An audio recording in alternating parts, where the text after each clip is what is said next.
Muy buenas tardes a todos los participantes. Les saludamos y les damos una cordial bienvenida desde el Hospital Belén de Trujillo.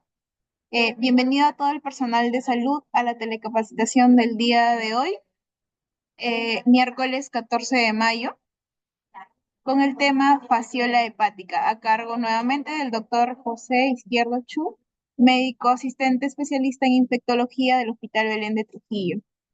Antes de dar inicio, estamos indicando también que vamos a compartir el enlace para registro de asistencia y les recordamos que pueden enviar sus preguntas a través del chat de la plataforma Zoom para ser absueltas al finalizar la ponencia. Asimismo, también hacerles de conocimiento de que las constancias de esta semana, que se han estado brindando las telecapacitaciones el día de ayer, el día de hoy, y bueno, el día de mañana también tenemos otra telecapacitación muy importante.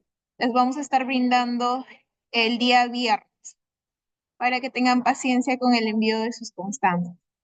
Muy buenas tardes, doctor José Izquierdo. Es un privilegio tenerlo con nosotros nuevamente. Bienvenido y adelante. Lo escuchamos, doctor. Señorita Loida, muchas gracias. Buenos días con todos los presentes. El día de hoy vamos a hacer una revisión de una patología muy importante, ¿no? Eh, Justamente estábamos viendo acá en el hospital, ¿no? El tema de seguimiento de estos casos, ¿no? De fasciolosis hepática, ¿no? Y veíamos que justamente habíamos perdido un poco la búsqueda justamente de esa patología, ¿no? Entonces es por ello que hemos decidido justamente realizar esta capacitación para recordar y para poder seguir haciendo el seguimiento, ¿no?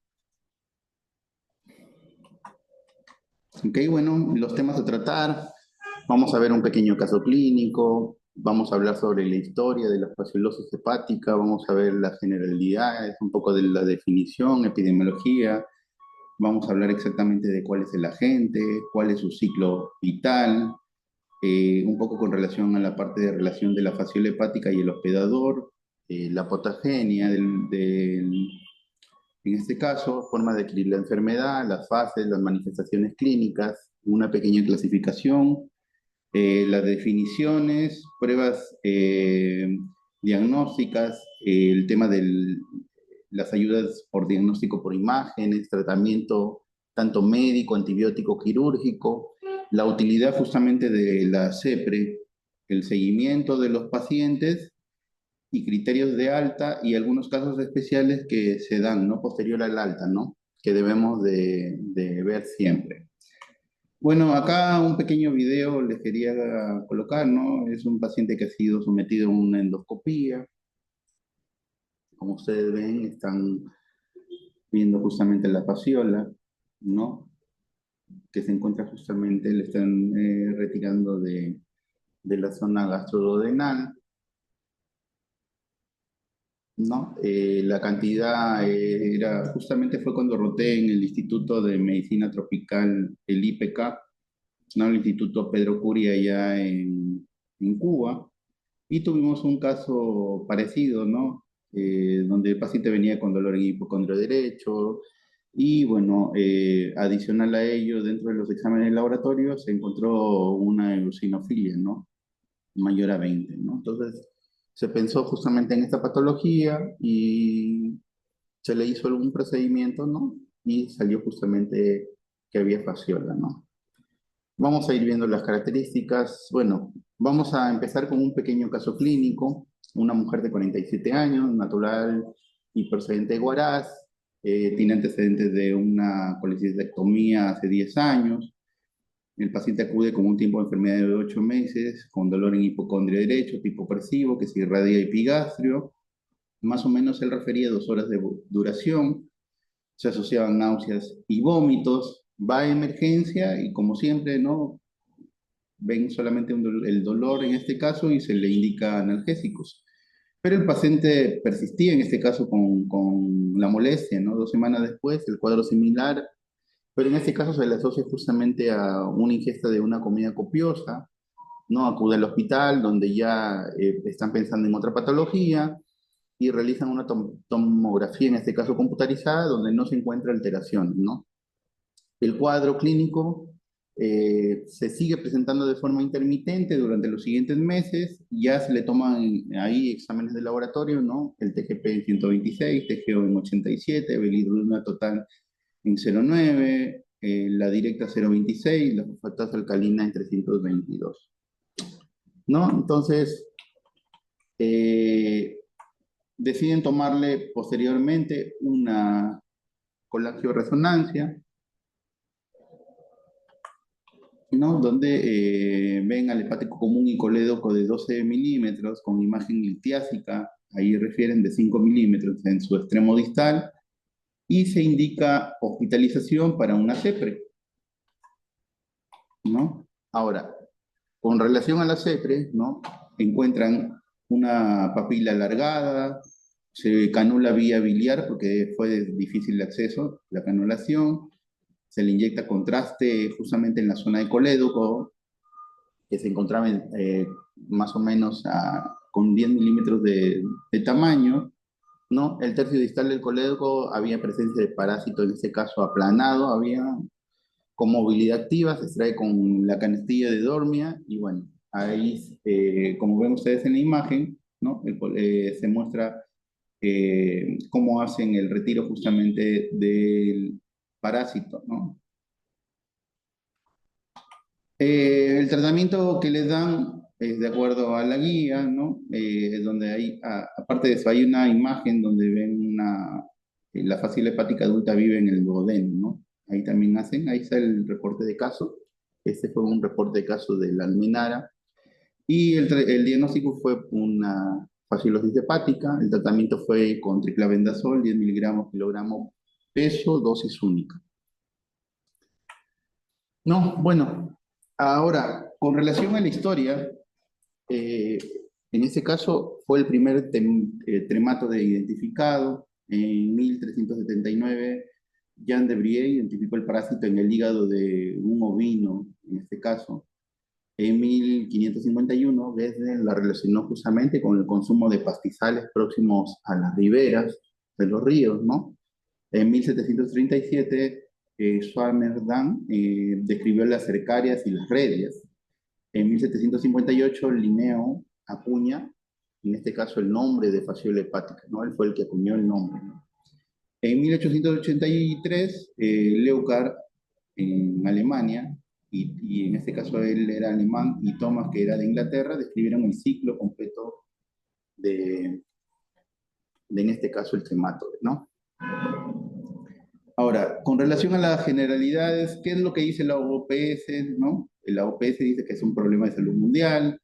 También dice que el 50% de los 2,39 millones de personas infectadas a nivel mundial viven en Bolivia, en Ecuador y en Perú, ¿no? Y también dice que los altiplanos andinos representan las principales zonas endémicas del mundo con altos niveles de prevalencia de la infección, y se da justamente en comunidades autóctonas. A escala mundial, se calcula que hay entre 2,6 y 17 millones de personas infectadas por fasciola hepática. Cada año acá ellos comienzan a ver el tema de pérdidas, ¿no? Y cada año se pierden en el mundo 2 millones de años de vida, ajustadas en función de la discapacidad, debido justamente a esta trematodiasis de transmisión alimentaria, ¿no? Con relación al Perú, la distomatosis se ubica como la segunda infección parasitaria en importancia. El Perú genera pérdidas en la ganadería, ¿no? Más o menos 10,5 millones de dólares anuales es lo que estiman, ¿no? Bueno, la definición es una enfermedad infecciosa parasitaria ocasionada por el tremato de fasciola hepática, ¿no? ¿Cuál es su distribución? Es una distribución mundial, generalmente se encuentra en caracoles, requiere justamente zonas húmedas, la temperatura entre 10 y 30 grados centígrados. Con relación al hábitat, pueden ser tanto permanentes o temporales, pueden sobrevivir, como ven ustedes ahí, largos meses en condiciones de sequía, ¿no?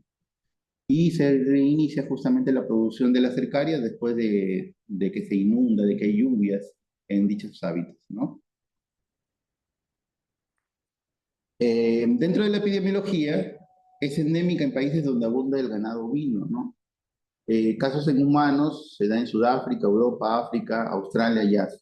hay dos tipos de fasciolas, ¿no? La fasciola hepática y la fasciola gigántica, ¿no? La fasciola hepática justamente es la que se distribuye en Latinoamérica, ¿no? Pero también se distribuye en Europa, Asia y el Oriente Medio. Y la fasciola gigántica es la que se encuentra en la zona de África, Asia y Hawái. Con relación a la epidemiología del Perú, esta tiene prevalencias muy altas, ¿no? Es superior a lo que se reporta generalmente. Estaba justamente verificando la CDC y la última información que tiene en la CDC del año 2023, ¿no? Me parece que están recién haciendo, nuevamente volviéndose la estadística, ¿no? Y como ven ustedes, otros países que cuentan también con alta prevalencia, pues ahí se ve la imagen, ¿no? Chile, en este caso Angola, España, ¿no? México. Pero normalmente quien tiene la mayor endemia es Perú, Bolivia, y como le dije, lo último que ha publicado para el año 2025 también indican que Ecuador también está dentro de la estadística, ¿no? El parásito infecta vacunos, ovinos, equinos, caprinos, porcinos, camélidos, cobayos, ¿no? Es endémica en algunas zonas de hiperendémica, principalmente donde se encuentra en Cajamarca, Junín, Cusco y Arequipa. Con relación al reporte, está reportado en 18 de las 24 regiones. Es endémica en la sierra y la costa y se ve justamente de forma esporádica en la región amazónica. Eh, Acá, de acuerdo a definición de las zonas endémicas, ¿no? Y eso se da, esa definición se da de acuerdo con las prevalencias se definieron justamente en las zonas endémicas en tres grupos, ¿no? Primero, si es que es hiperendémica, tiene que haber mayor a 50% de casos. Si es mesoendémica, entre 10 a 50% de casos, y si es hipoendémica, menores al 10%. Eh, Acá se encuentran clasificados, ¿no? Zonas endémicas con relación a bovinos, ¿no? Hiperendémicas en Arequipa, Cusco, Cajamarca, Andahuaylas, Apurima. Zonas mesoendémicas, ¿no? Para la zona de Vizcahuamán, Huancavelica, Arequipa, Junín, Ancash, Juliaca, Ica, Lambayeque, Huánuco, Amazonas, Pasco, Jauja, la zona de Chalhuanca, ¿no? Asillo, Oxapampa, y las hipoendémicas, las que tienen bajo son Pampacolca, Images, Huancabamba, Moquegua y San Martín, Huancané, Chontabamba, Ucayali, Piura y La Libertad. Y las zonas endémicas con relación a los ovinos y caprinos, ¿no? La prevalencia de fasciosis más elevada en ovinos del Perú se encuentra justamente en Yanque, Chivay, Camacani, Cotabamba, Moquegua, Huancaya, Ayacucho y Cajamarca, ¿no? Y los pocos estudiados, hay pocos estudios, ¿no? En este caso de fascilosis en caprinos, por ello, pero lo que da como referencia justamente es que en caprinos se van a encontrar justamente en las zonas de Huanta, Bancay, Andahuaylas, Huamanga y Cajamarca. Ahora, acá tenemos que ver la relación entre el huésped intermediario y el huésped definitivo, ¿no? En el huésped intermediario lo vamos a encontrar en una fase asexuada. Generalmente se van a encontrar los caracales pulmonados acuáticos de agua dulce y la familia va a ser la familia Limaniidae, en este caso de los genes Limanea, ¿no? Fosaria y Pseudosuccinea. El huésped definitivo acá ya se encuentra en una forma sexuada y como ven ustedes, justamente van a estar en los bovinos, ovinos, caprinos, equinos, porcinos, logomorfos, roedores y el hombre. ¿Cuál es el agente? Bueno, ya vemos ahí que es el trematode. ¿Cómo es el trematode? Es un gusano plano. El filo es Platelmintos, clase Trematodes, orden Dignea, familia Facilidae. El género es Fasciola y la especie es Fasciola hepática, ¿no? Eh, con relación a la forma adulta, ¿cuál es la característica? Tiene una característica de hoja lanceolada, color amarronado, aunque también amarillento por el pigmento justamente biliar. Mide 2 a 3 centímetros de longitud y 1 centímetro de ancho. Es un eh, hermafrodita, en este caso, posee dos ventosas con las cuales se adhiere. Con relación a los huevos son ovoides, de gran tamaño, más o menos la literatura te reporta 150 micrómetros de diámetro, eh, cuenta con un opérculo que es como si fuera una tapita, ¿no? El color pardo amarillento claro es por justamente lo que les dije, ¿no? La impregnación de los pigmentos biliares, se depositan en vías biliares y salen por las heces, ¿no? Fecunda generalmente entre los 9 y los 15 días en el agua. Ahora, requisitos para su crecimiento también tiene requisitos para el crecimiento, ¿no? La humedad, como les dije al inicio, temperatura favorable entre 10 y 30 grados, la reproducción justamente de los caracoles, después de una sequía, agua dulce con escasas sustancias orgánicas en descomposición y tiene que haber luminosidad. Acá lo que vamos a ver es justamente el ciclo, ¿no? Bueno, si vemos ahí en la imagen número uno, acá, ¿no? Huevos no embrionados eliminados en heces, justamente de los animales infectados, en este caso son de los animales del hospedador definitivo. En el agua, en este caso, los huevos se desarrollan, ¿no? En el agua se van a desarrollar y se convierten en huevos embrionados, ¿no? El miniaciclo justamente, acá en el 3 busca penetrar al caracol, ¿no? El que se encuentra sumergido justamente en las larvas, ¿no? Y penetra justamente a la especie Limanea, en este caso el caracol del género Limanea, ¿no? Y después de 8 horas más o menos, va a convertirse justamente dentro del caracol, ¿no? Cuando ya ingresa el caracol, se va a convertir en un esporocisto. Posteriormente va a pasar a una redia y la cercaria, ¿no? Una vez que pasa cercaria, las cercarias en el agua se van a enquistar, o sea, se forman estos justamente quistes, ¿no? Y estos quistes se van a ir a las plantas acuáticas, ¿no? Y en las plantas acuáticas ya una vez que nosotros ya los ingerimos, en este caso las metacercarias en las plantas acuáticas ingeridas por el humano, van a ingresar justamente por la vía oral y se van a ir justamente a la zona del duodeno y los huevos que ya se encuentran adultos, generalmente los vamos a encontrar, como han visto en la primera imagen que les mostré en el video, pueden irse a la parte del hígado o pueden irse a la zona de los conductos biliares, ¿no? Esto de aquí es la relación de la fasciola hepática y su hospedador, ¿no? Generalmente lo que podemos decir es que hay unas sustancias que se llaman las catepsinas, en este caso, que son las FHCl3, ¿no? Estas catepsinas que se encuentran justamente en el duodeno, donde se van a encontrar las fascioles juveniles, ¿no? Expresan estas sustancias justamente, la FHCl3, la FCHB1, la FCHB2, la FHCB3, ¿no? Que son, en este caso, tienen una gran capacidad colangenolítica en este caso, ¿no? Esto va a permitir justamente que estos parásitos juveniles atraviesen la parte de la piel intestinal, acá en esta zona, ¿no? La piel intestinal, y una vez que atraviesan la piel, van a atravesar justamente, se van a ir hasta la zona que se llama la cápsula de Glickson, que es la capa que va a recubrir justamente la zona hepática. Una vez que pasa eso, va a haber una migración a nivel hepático.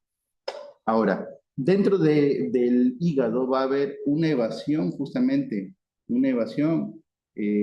Van a evadir al sistema inmune justamente de nosotros, del hospedador, y se va a unir justamente a algunas sustancias, en este caso al TLR2, TLR3, al IgG, ¿no? Y van a también a unirse a una porción de hemoglobina en la zona, ¿no? Donde esta justamente, la hemoglobina va a cumplir como si fuera una nutrición para ellos, ¿no?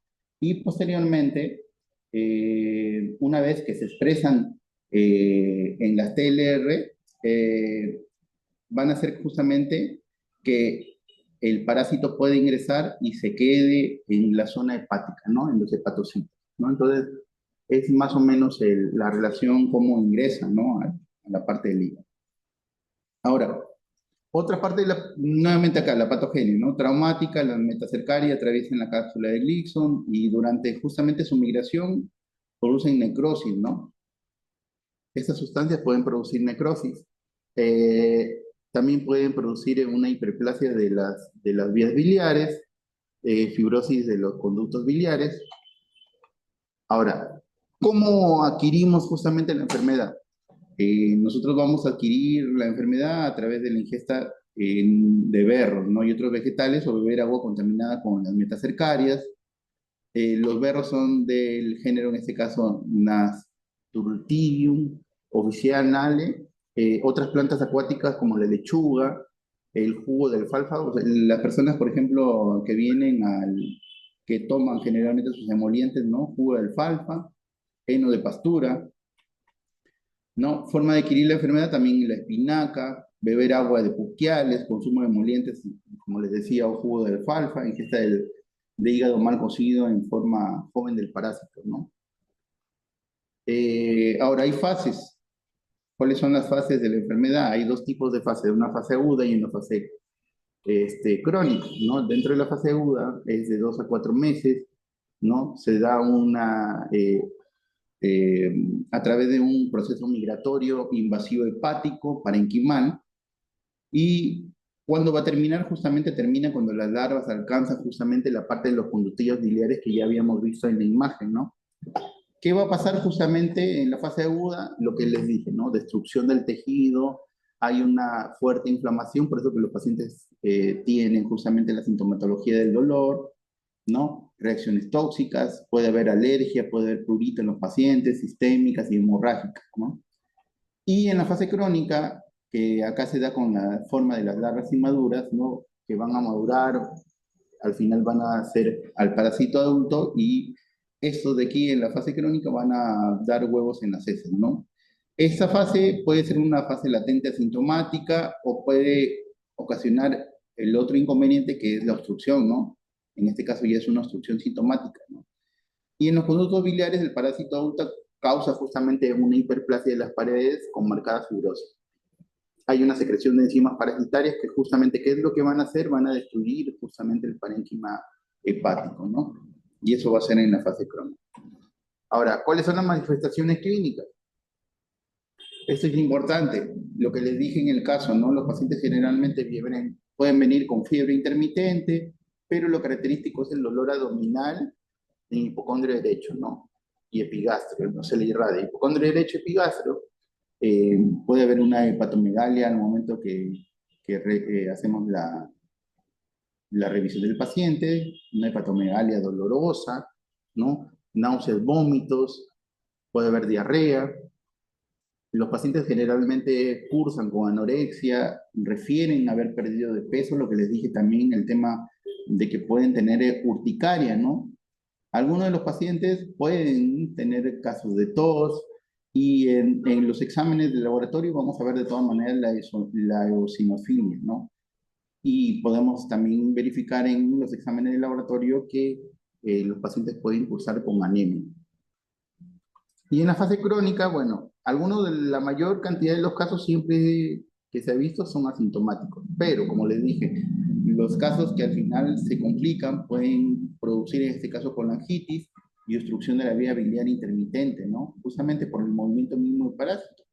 Policistitis, como les dije, el primer caso lo que pensaron era en una pancreatitis, ¿no? Aumento de las transaminasas, el perfil hepático de tipo obstructivo, ¿no? La eosinofilia es menos prominente en esta fase, ¿no? No se ve mucha eosinofilia ya. Entonces van a ver, normalmente en la fase aguda vamos a encontrar los eosinófilos mayor a 10%, ¿no? Y en la fase crónica ya los eosinófilos pueden estar en valores normales, ¿no? Ahora, hay atípicos, claro que sí, ¿no? Hay fenómenos de hipersensibilidad generales o localizados, en este caso, por ejemplo, a nivel pulmonar. Los pacientes generalmente van a cursar con tos, con disnea, La hemoptisis es lo que más les llama la atención, ¿no? O derrames pleurales, ¿no? Pero ¿por qué? Uy, ¿por qué está con hemoptisis? ¿Por qué hay un derrame pleural? No, es una TBC, ¿no? Entonces hay que tenerlo en cuenta. En el corazón puede haber pericarditis o insuficiencia cardíaca. En el sistema nervioso central puede haber cefalea o síndromes meningios, ¿no? Fenómenos generales, algunos de los pacientes pueden hacer angioedema, ¿no? El prurito o la urticaria puede ser justamente fugaz con dermografismo ocasional, ¿no? Por la respuesta misma de hipersensibilidad. Otras manifestaciones pueden ser las manifestaciones ectópicas, ¿no? Normalmente una localización subcutánea como nódulos en el cuadrante superior derecho. En este caso también puede haber en los pulmones, ¿no? Y también se ha visto casos donde puede haber en pared uterina, ¿no? Y estos casos se ha visto de que pueden justamente traspasar y llegar al feto en algunas ocasiones, ¿no? Bueno, dentro de la clasificación clínica, ¿no? Acá vemos un cuadrito, ¿no? Clasificación clínica de acuerdo a la fase de la fascilosis, presenta el inicio de la enfermedad, ¿no? Enfermedad puede ser asintomática, oligosintomática, sintomática, y la otra que es de migración ectópica y otras manifestaciones, ¿no? Dentro de la sintomática, ¿no? Generalmente son casos autóctonos, endémicos, y eso es en la parte aguda y en la crónica detectados por exámenes de rutina, ¿no? Normalmente los detectamos de manera casual. Los oligoasintomáticos en este caso sí, pues, ¿no? Ya vienen con toda la sintomatología, ¿no? De dolor abdominal, difuso leve, fiebre baja, eosinofilia marcada, hiperglobulinemia, ¿no? Y en la crónica también, pues no son dolores crónicos, donde los pacientes que vemos cuentan que han tenido dolores abdominales intermitentes, pero en este caso ya cuando los vemos, ya cuando es crónico, ya el dolor es más leve, ¿no? Y nos hace pensar en otras patologías, ¿no? En hipocondrio derecho o en epigastrio, ¿no? Y en los sintomáticos, ya acá ya hay los síntomas característicos justamente, ¿no? Fiebre prolongada, dolor abdominal, hepatomegalia dolorosa, ¿no? Eosinofilia marcada, más del 10% de eosinófilos, ¿no? Hay casos donde justamente en el servicio se vio un paciente que venía en una zona justamente hiperendémica y cuando nos hacen una interconsulta, en la interconsulta lo que verifican justamente, en este caso los doctores del servicio de infectología, es que eh, la eosinofilia en estos pacientes era mayor al 70%, ¿no? Entonces se fueron, le indicaron en este caso al médico de cirugía de que podía ser un caso de fascilosis hepática y bueno, al final salió el caso que fue reportado, ¿no? En este caso. No, puede haber eosinofilia marcada, como les dije, hemorragia biliar, ruptura hepática, anemia, pérdida de peso, urticaria. Y en la fase crónica, nuevamente el tema del dolor ya un poco más leve, cólico biliar, los pacientes pueden cursar con dispepsia, pueden cursar con náuseas y vómitos, ictericia recurrente, en este caso urticaria. Y acá sí vamos a ver, en la fase sintomática vamos a ver que puede haber complicaciones, ¿no? Como les dije, a nivel hepático, abscesos, que es lo que más se reporta. Los menos reportados son cirrosis, granulomas, necróticos, tumores. Lo que también se reporta bastante son a nivel biliar, colangitis, coledocolitiasis, colecistitis. Algunos casos que pueden, justamente las imágenes pueden confundirnos y nos confunden justamente con qué, con tumores, ¿no? Entonces pensamos de que es una tumoración, ¿no? Hepática. A nivel ectópico, en este caso, ¿no? Podemos ver justamente los derrames pleurales, a nivel intraocular, puede haber también una pancreatitis aguda, ¿no?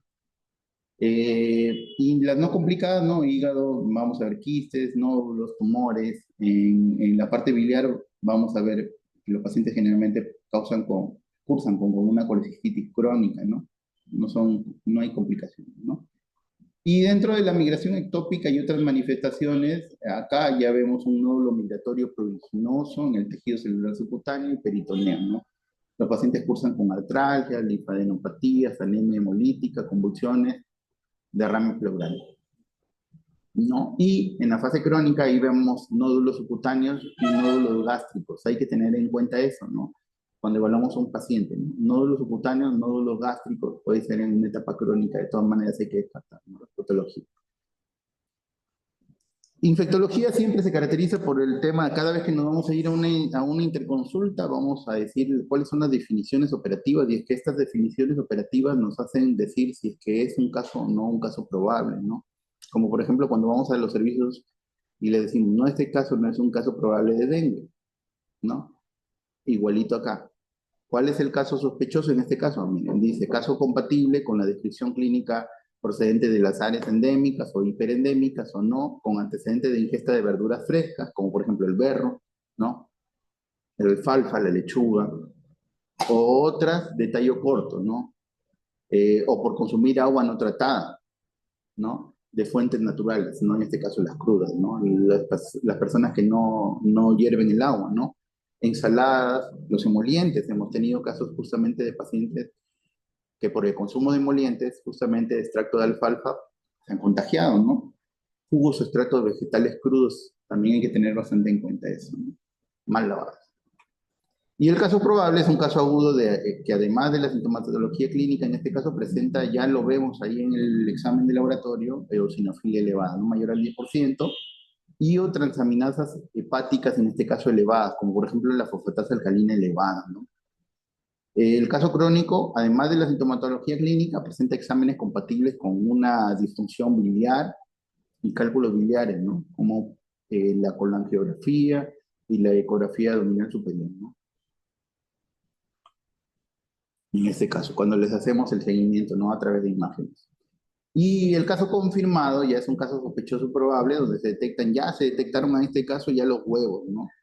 Del parásito en el examen de muestra de heces, o presencia de anticuerpos específicos a los antígenos del parásito, o en este caso hallazgo de formas adultas, como lo vimos en el video que les presenté, ¿no?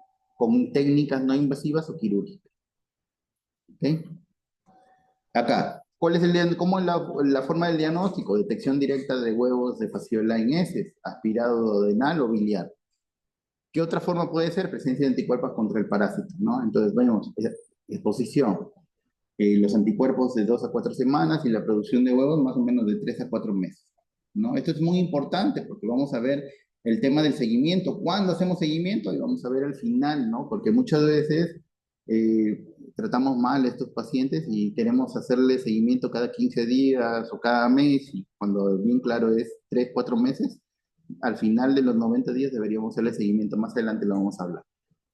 ¿Cuáles son los diagnósticos serológicos que tenemos disponibles? Bueno, el ELISA o el FACELISA, ¿no? Como ven ahí tiene una sensibilidad de 94.7 y una especificidad del 100%. ¿Qué es lo que va a detectar?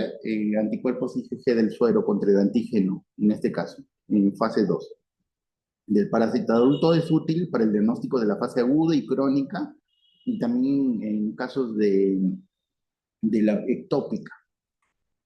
La prueba de doble dilución en arco 2, ¿no? Que también la vemos. El inmunoblot o Western blot, que generalmente son confirmatorias. Lo tomamos, lo hace generalmente el laboratorio referencial de Trujillo, lo hace, y con esto generalmente ya decidimos el tratamiento de los pacientes, ¿no? Igual, si es que vemos otras características también, ¿no? El diagnóstico de examen de heces, ¿no? Por ejemplo, los estudios los coprológicos directos de material fecal o de drenaje biliar, pero el tema es que ¿cuánto va a detectar el coproparasitológico, ¿no? En este caso, el seriado ICE solamente va a detectar el 2% de los casos de fasciona. Entonces, hay que tener en cuenta esto, ¿no? Vamos a tomarle copro, pero todavía estamos pensando en que puede ser una fasciolosis hepática. Debemos de tomarle otro tipo de examen. Miren, solamente detecta el 2% de los casos de fasciolosis. Otros exámenes, justamente, acá hay una técnica que se llama técnica de inmunocromatografía, los lateral flow que ahora se usan, ¿no? El flujo lateral para la detección de anticuerpos en pacientes que están con fasciolosis hepática. Como ven ahí, la imagen, una muestra de suero de anticuerpos antifasciola hepática, partículas de oro coloidal etiquetadas con antígenos de forma adulta, línea de prueba, ahí en ese caso, miren, la primera imagen aquí, ¿no? Se pintó 2, significa que es positivo, y se pintó 1, significa que es negativo. Entonces es una prueba rápida que puede ser usada, ¿no? Acá todavía estamos en el tema de implementación, ¿no? En otros países ya se han implementado, pero es bueno saberlo de todas maneras. Técnica de sedimentación rápida de lumbreras, que es lo que antiguamente siempre hacían, ¿no? Como ven ahí una muestra de heces, se hacía todo el examen justamente, se decantaba, los sobrenadantes lo transferían a una Petri y al final se visualizaba en el portaobjetos y veían justamente al parásito, ¿no? Y las técnicas en este caso tienen una sensibilidad de 98,5 y una especificidad del 100%.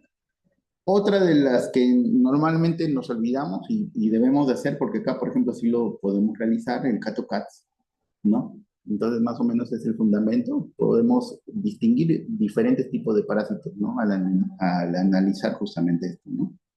Y determina la carga parasitaria por conteo de huevos por gramo de heces. Esto es lo más importante, ¿no? Porque al final, cuando hagamos el seguimiento, vamos a hacer el seguimiento con esta prueba, CATO-CATS, ¿no? ¿Por qué? Porque nos va a dar el conteo de huevos por gramo de heces, ¿no? Y ahí van a ver más adelante que si encontramos huevos por gramos en heces mayor a 400, pues ahí vamos a ver el seguimiento, ¿no? Y otras pruebas, estas pruebas en este caso solo diagnostican las fases crónicas, o sea, la anterior, el CATO-CAS y la sedimentación de lumbreras, solo diagnostican las fases crónicas de la enfermedad, huevos que son excretados en las heces. No se detectan en la fase aguda o ectópica, ¿no? Entonces hay que utilizar los otros medios que ya les he mencionado. Ahora acá vemos imágenes, estudio de imágenes, ultrasonografía, ¿no? La ecografía abdominal. Lamentablemente tienen hallazgos inespecíficos. Miren esa imagen, ¿no? Que muestra una imagen tenue, miren acá abajo, ¿no? Hipocogénica, de bordes afrantosos, en este caso, en el segmento 7. Y esto de aquí fue obtenido después de 3 semanas de iniciar los síntomas, ¿no? Entonces, miren lo que acá vemos, nódulos múltiples, lesiones irregulares o masa quística compleja, semejante a qué? Un cáncer o metástasis. Entonces, nos puede hacer confundir, ¿no? Raras ocasiones, visualización de parásitos adultos en la vesícula biliar, en este caso 14%, y en movimiento de hasta 3%, ¿no? La tomografía, el ATAC, también igual. Hay algo muy característico de infección aguda, ¿no? Lesiones hipodensas que cambian de posición, atenuación y de forma, en este caso con relación al tiempo que va pasando, ¿no? Las lesiones son muy parecidas a las metastásicas, entonces generalmente si vemos esta lesión, como ven ahí, es una imagen hipodensa mal definida en el segmento 7. ¿Qué es lo que vamos a pensar? No, no creo que la mayoría piense de que es un parásito, ¿no? Van a pensar que es un cáncer, ¿no? Una metástasis. Entonces, nos podemos confundir, de todas maneras siempre hay que descartar, ¿no? Por eso que es importante esta capacitación, porque estamos a veces pensando en cáncer y al final se les hace todos los exámenes, se le manda al IREN y al final sale que no es un cáncer, ¿no? O se le manda al INEN, al Lima, no sale IREN acá en Trujillo. Otra de las formas de estudios es resonancia magnética nuclear, ¿no? Utilizada cuando existe alta sospecha, en este caso en neoplasias primarias o cáncer, ¿no? Y como ven ahí en las imágenes, también son parecidas a las mismas del ataque, ¿no? Secuencia, ahí vemos una T1 con administración justamente del contraste, donde se aprecia justamente nuevamente lo mismo, ¿no? Una imagen anfractuosa, bien delimitada, con refuerzo periférico, ¿en dónde? En el segmento 7, ¿no? Entonces podemos pensar de que es en este caso un cáncer, ¿no? Ahora, el tratamiento, acá vamos a ver, hablar del tratamiento médico. Tenemos el tratamiento estándar, ¿no? Tratamiento estándar, tratamiento médico, normalmente usamos el triclabendazol, ¿no? Tiene una efectividad del 83%, en casos agudos la efectividad se incrementa hasta el 90% y se recomienda la administración con alimentos, ¿no? Generalmente van a ver ahí en la norma que van a decir después de tomar leche, ¿no?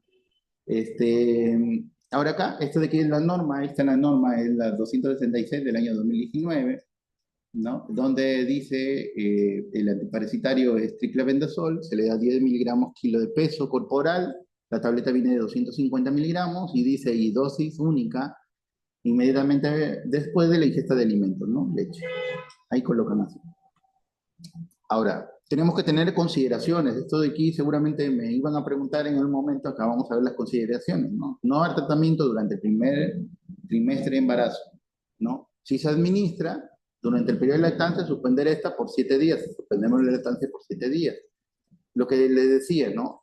Si vemos, encontramos más de 400 huevos por gramo de ese, es una infección masiva y la literatura te dice bien claro, lo hospitalizas y le haces seguimiento estricto por 15 días. ¿Por qué? Porque se puede obstruir, en este caso, la viabilidad, ¿no? Más de 500, de 400 huevos por gramo de ese, ¿no?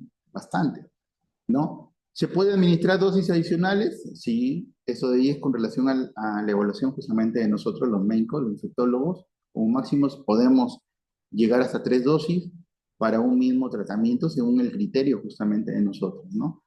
Y en menores de 6 años se dará tratamiento también, dice que sí se puede dar, pero bajo criterios médicos, ¿no? Evaluando exactamente todo el contexto del paciente. Ahora, hay fármacos, hay estudios que dicen que hay resistencia al triclavendazol. Sí, hay estudios que dicen, ¿no? Ahora estos fármacos están en estudio, ¿no? Cuando se sospecha la resistencia o está establecida, se debe implementarse justamente drogas alternativas, ¿no? Y dentro de las drogas alternativas que se están postulando es, por ejemplo, dar combinación de triclavendazol con clorsulón y la otra combinación puede ser triclavendazol con luxavendazol, ¿no? Está en estudio, así que posteriormente, solamente como un tema informativo para que sepan, ¿no? Otros tratamientos que se utilizan, por ejemplo, allá, como les dije, ¿no? Cuando roté en el Instituto Pedro Curi, ellos tenían otros tipos de tratamientos, sí es verdad. ¿Qué es lo mejor? ¿Dar una dosis o dar varias dosis? Sí, una dosis, pero el tema es que a veces no tenían ellos en la medicación, entonces tienen que usar lo otro que tienen, tratamientos alternativos, pese a que esos tratamientos alternativos todavía no están regulados en este caso, ¿no? Pero hay buena evidencia de muchos artículos donde dice que sí, aparentemente hay buenos efectos, ¿no? Y curación en este caso de los pacientes. Entonces, dentro de los tratamientos de investigación está el vitionol, ¿no? Es un tratamiento oral de 30 a 50 miligramos kilogramos, dividido en 3 dosis, días alternos, durante 10 a 15 días. El tema es que se encontró justamente en estudios donde tenía una tasa de curación inferior al 50%, ¿no? Y tenían varios efectos adversos reportados, por ejemplo, diarrea, anorexia, náuseas, vómitos, prurito, en este caso urticaria y dolor abdominal, ¿no? Derivados de la metina, este, eran usados clásicamente, ¿no? Mundialmente, y eran usados como antiparasitarios de elección antiguamente, ¿no? Alta tasa de curación. La administración era una administración parenteral, pero el tema es que había manifestaciones tóxicas relacionadas con esto, ¿no? Generalmente relacionados a nivel del corazón, ¿no? Otras de las causas relacionadas eran el hígado y tracto digestivo, pero las principales eran a nivel cardíaco, ¿no? Cambios en el electrocardiograma y la hipotensión que podía dar en los pacientes, ¿no? Por eso que se dejó de usar. ¿Cuáles son los medicamentos, no? La emetina y la hidroementina, ¿no? En este caso, ¿no? Y como ven ahí, el clorhidrato de emetina se da 30 miligramos día durante 17 a 18 días. Otros tratamientos que también están en investigación, la nitazoxanida, también es antiparasitario, también acá lo hemos visto, hay acá, ¿no? Pero es comercializado en México, ha sido reportado como efectivo contra fasciole hepática en un número muy limitado de pacientes. La duración del tratamiento, bueno, 7 días, y puede esto de aquí, este tratamiento, constituir justamente una ventaja, ¿no? En áreas remotas con limitados recursos de salud, ¿no? La dosis que ellos estipulan es 7.5 miligramos kilogramos 2 veces al día. Efectos adversos que se han visto son dolor abdominal, cefalea, diarreas y mareos. Otro estudio, esto de aquí sí ya fue, hicimos una revisión justamente cuando estuve rotando en otro hospital, y decían algunos que se podían usar derivados de artemisina, ¿no? Recientes estudios donde utilizaron in vitro derivados de artemisina y trioxolantes, en este caso sintéticos, en el tratamiento de infecciones helmínticas agudas y crónicas en roedores, ¿no? Esto fue todavía en roedores, lograron resultados prometedores, ¿no? Lo que les dije, ¿no? Y si es que hay resistencia, podemos usar esto, ¿no? Tratamientos no efectivos, ojo, acá hay algo muy importante. Antihelmínticos, como el praziquantel, el metronidazol y el albendazol, no son efectivos, ¿no? Pese a que hay el metronidazol, más que todo, he visto por ahí varios artículos, he leído, donde dice, pero en general no son efectivos. Las poblaciones son muy pocas, no hay buena tasa de curación y lo otro es puede haber recaídas. Entonces no es efectivo el tratamiento, ya hay que tenerlo mucho en cuenta. Acá hay otro tema. ¿Cuándo damos tratamiento antibiótico? Y claro que sí, el tratamiento antibiótico es necesario, pero justamente cuando hay un proceso obstructivo, ¿no? Donde estamos viendo una colegistitis o una colangitis aguda, ¿no? Y vemos la tríada de Charcot, justamente, ¿no? Por una sobreinfección bacteriana, ¿no? Entonces, ¿qué es lo que tenemos que hacer? Ahí sí, en estos casos, amerita darle tratamiento antibiótico, ¿no? Es importante decirlo, ¿no? El tratamiento quirúrgico, este reporte es muy importante, dice, en el caso de hematoma subcapsular hepático, este de aquí es una complicación gravísima. Esto puede llevar al paciente a la muerte. Entonces, si ustedes ven que hay un hematoma subcapsular hepático, en este caso para los cirujanos, eso te da la condición para que puedas tú darle tratamiento quirúrgico. La CEPRE es una gran ayuda, como han visto en la primera imagen, ¿no? Normalmente la CEPRE es para ver cálculos que se encuentran, pues, ¿no? A la altura del bacinete, donde está haciendo una obstrucción, ¿no? Pero sí, también se reporta que la colangiopancreatografía retroendoscópica es útil justamente para el diagnóstico y tratamiento interobstructivo por fasciola, donde a veces piensan de que es un cálculo, como ven en las imágenes, y cuando van a hacerle el procedimiento se topan de que es fasciola, pues, ¿no? Entonces, encontraron al parásito y se hizo la extracción, ¿no? Esto es importantísimo. A ver, doctor, el paciente ya fue dado de alta. Sí, listo. Entonces, ¿qué es lo que tenemos que hacer? ¿Cómo es el seguimiento? Eso es muy importante porque a veces vienen y les hacen 15 a los 30 días, a los 45 días, cada 15 días les hacen seguimiento y es que no es así. La literatura te dice bien claro lo siguiente. Dice, hay dos evaluaciones obligadas, ¿no? La primera evaluación es a los 15 días, ¿no? ¿Qué es lo que hacemos? Una evaluación médica, el examen de heces, ¿no? Los exámenes normalmente que hacemos, el CAT-OCAT, ¿no? Dos muestras y el examen serológico, ¿ya? Y después de eso la literatura te dice bien claro que debe ser a los 90 días, ¿no? Entonces debería de haberse eliminado los 90 días para nosotros poder decir de que el tratamiento no ha sido efectivo. Son las dos obligaciones, dos obligados. Entonces, nuevamente hacemos lo mismo, ¿no? Evaluación médica, el CAT-OCAT, el examen serológico, y en este caso, si es que ya no vemos a los 90 días que ya no hay nada, ¿no?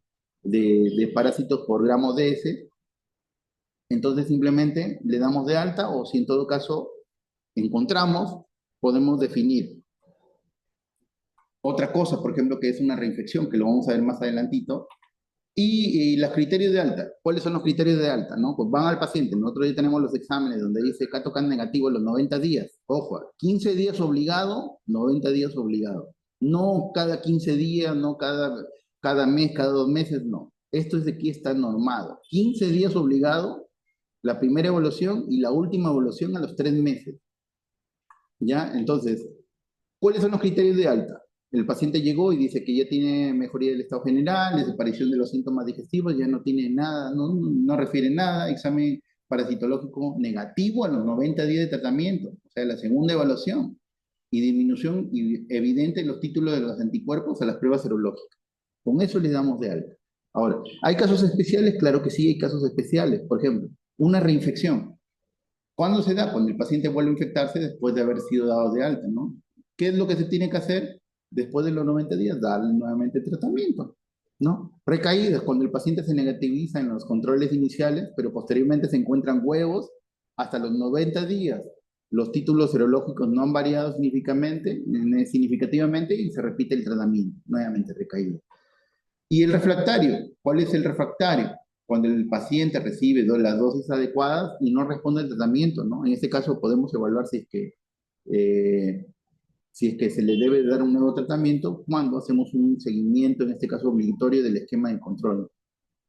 ¿no? Abandona el seguimiento post-tratamiento, abandona el último control, solicitan los 90 días. El paciente nunca vino y llega después de 6 meses, ¿no? La primera evaluación fue a los 15 días y después llega a los 6 meses y el médico nos manda nuevamente la interconsulta de infectología y nos dice, doctor, el paciente ha tenido un fracaso al tratamiento. Entonces hacemos el seguimiento, hablamos con el paciente y dice, sí, doctor, ¿viniste a los 15 días? Sí. ¿Viniste a los 3 meses? No, doctor.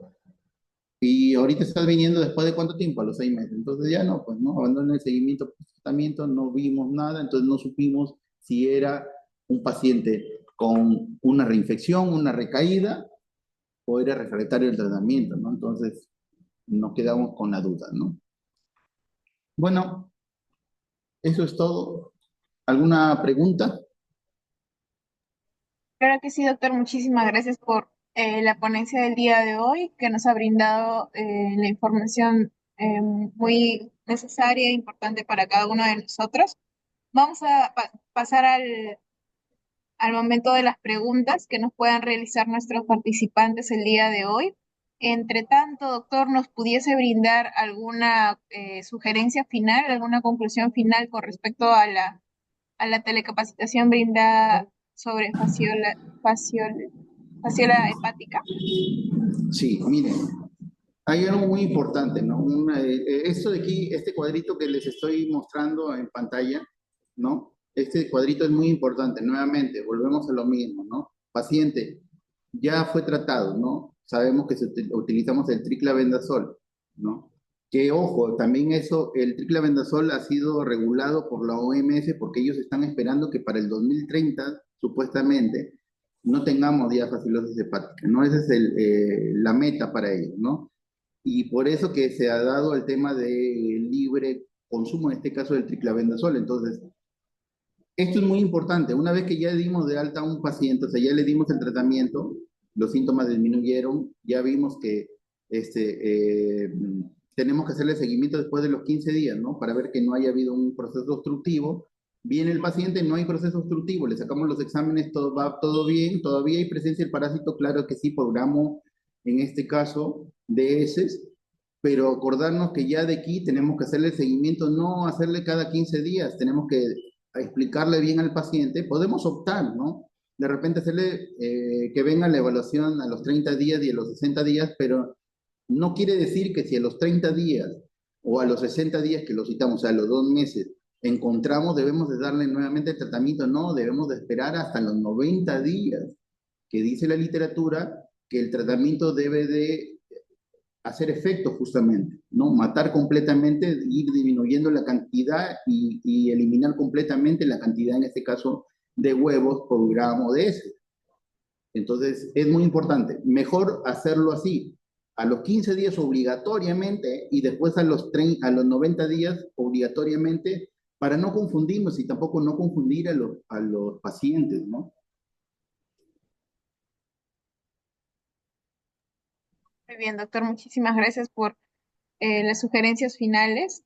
Al parecer no tenemos preguntas por parte de nuestros participantes con respecto al tema. Y bueno, vamos a pasar a terminar la telecapacitación brindada el día de hoy. Muchísimas gracias, doctor, por su tiempo y por la disposición para brindarnos este tema muy importante.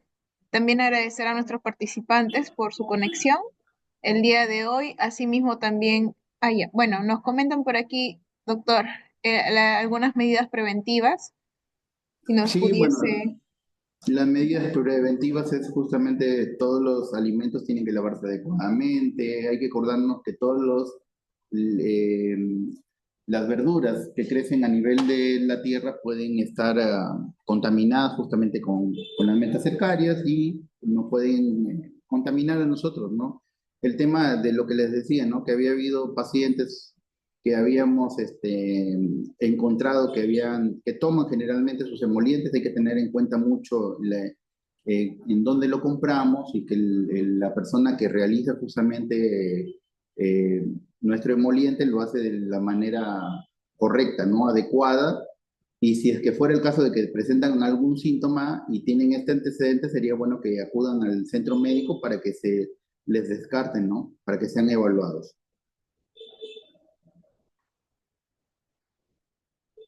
Muy bien, doctor. Muchísimas gracias nuevamente por su participación. Ha sido un gusto tenerlo con nosotros el día de hoy. Agradecer a nuestros participantes, a recordarles que se les ha enviado durante el transcurso de la telecapacitación el enlace para registro de sus asistencias, tener en cuenta que tienen que estar por lo menos el 80% de la telecapacitación para que se les pueda generar sus constancias. Si han ingresado hace unos minutos, lamentablemente no se les va a poder generar ningún tipo de constancia de participación. Muchísimas gracias a todos, muchísimas gracias, doctor. Que tengan muy buenas tardes. Hasta luego. Igual, muchas gracias, señorita Loya. Buenas tardes.